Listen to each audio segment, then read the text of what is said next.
Ako si Hana. Ang kwento kong ito ay about sa aming dalawa ng best friend kong si Leia. Bata pa lang kami ni Leia, parang kambal na kami niya sa sobrang dikit naming dalawa. Una ko siyang makilala nung kinder pa lang kami. Tahimik lang akong bata sa classroom dati, sabi ni Mama. Hanggang one time, may babaeng lumapit sa akin. Hi! Hello. Ilang taong ka na? 5 years old. Ikaw? Ako 6. Gusto mo maglaro? Sige. Tapos ayun, ganun lang kabilis. Kinabukasan, lagi na kayo magkausap at nalaman ko din na magkapit-bahay lang pala kaming dalawa. Tas sunod na araw, bumisita na ako sa bahay nila para maglaro. Kaya parang itinuring ko na rin siyang ate ko since only child ako. Hanggang sa naging high school na kami.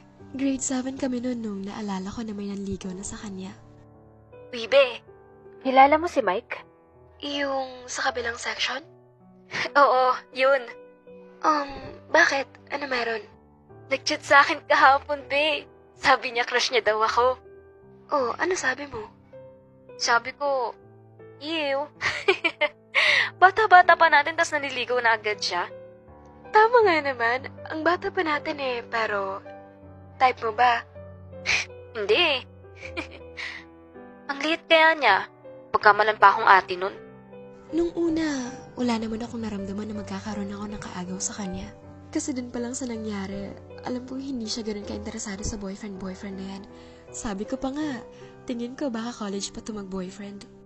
May isang pagkakataon din pala na naging utang ko yung buhay ko sa kanya.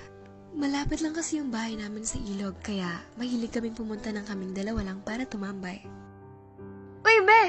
Tara tambay tayo sa ilog. Baliw, huwag. Kita mong sabi sa balita, ulan ng malakas eh. Di yan. Kita mo naman ang araw-araw Please, Leia, pagbigyan mo na ako.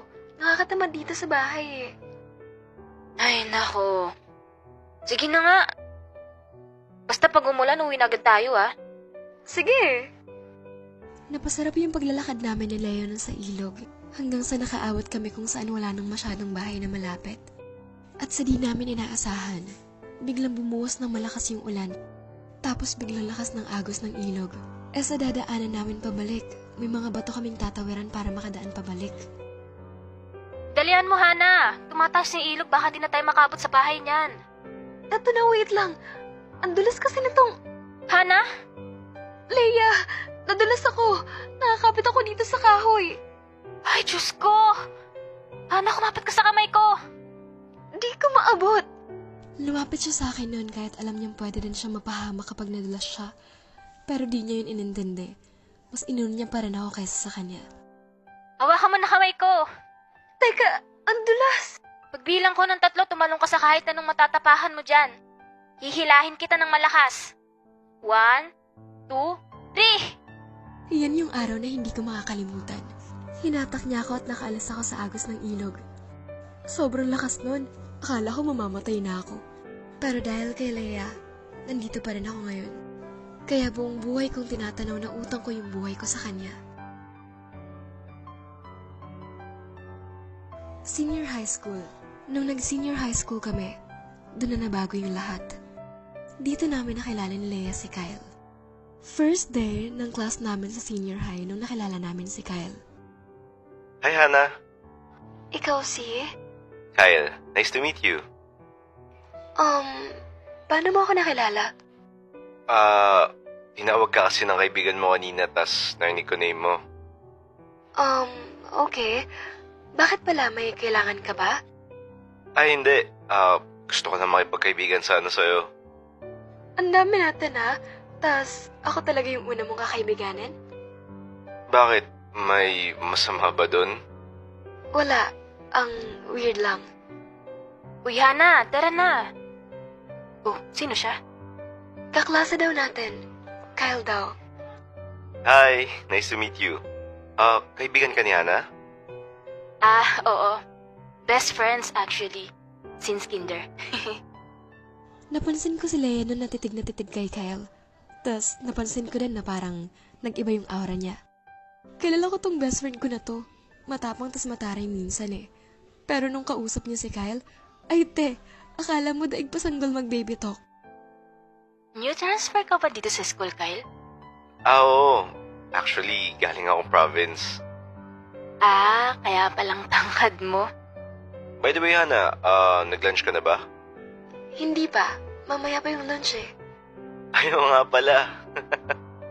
Sa amin kasi, basta pag nagutom ka after ng isang subject, pwede ka na kumain. Gusto mo ba sabay ka na sa amin? Kakain kami mamaya sa kantin. Sige, G ako dyan. Di naman halata na type niya si Kyle, no? Ewan ko ba sa babaeng to? Habang nakapila kami sa kantin na kaming dalawa lang, bigla akong kinausap ni Leia. Uy, be. Ano yun? Pogi ni Kyle, no? Ha? San banda? Ay, di mo type? Hindi, te. Akin na lang. Reto mo sa akin. Ay, wow. Akala ko ba study first ka? Study first di ko type. Eh, si Kyle, pasok na pasok sa standards ko eh. Uy, te. Kalma lang ha. Kakakilala mo lang sa tao, oh. Reto mo na ako. Please. Bahala ka, te. Basta ikaw yan, ha. Pag sinaktan ka niyan, kasalanan mo yan. Di naman siguro. Mukha namang mabait eh. Ewan ko sa'yo, bahala ka dyan. 3 buwan na mula nung nakilala namin si Kyle. At parang naging trio na yung friendship namin dahil sinama namin sa pagkakaibigan namin si Kyle. Halos tuwing recess at lunch kasama namin siya dahil kay Leia. Uy, Hana, bakit ikaw lang nandito sa kantin? Ah, susunod na lang daw sa Leia. Inutusan kasi kanina ni Ma'am eh. Ganun ba? Sakto pala, may gusto din kasi ako sabihin sa'yo. Bakit? Ano yun? Kasi 'di ba, 3 months naman na tayo magkaibigan. Oh, tapos? Ano kasi, mula nung nakilala kita, gusto na talaga kita. Paano gusto? 'Di ba sabi mo gusto mo ako maging kaibigan? Ngayon, kaibigan mo naman na ako. Hindi gusto bilang kaibigan. I mean like, gusto kita. More than a friend. I like you, Hana. Hala ka, umamin siya sa akin. Di pa naman ako marunong mag-check. Pero, di ko naman kasi talaga type si Kyle. Tsaka, ayoko masira yung pagkakaibigan namin ni Leia. Baka pag nalaman niya na umamin sa akin si Kyle, magtampo siya sa akin. Ano kasi Kyle? Sorry kasi... Kasi, bakit? Study first ako.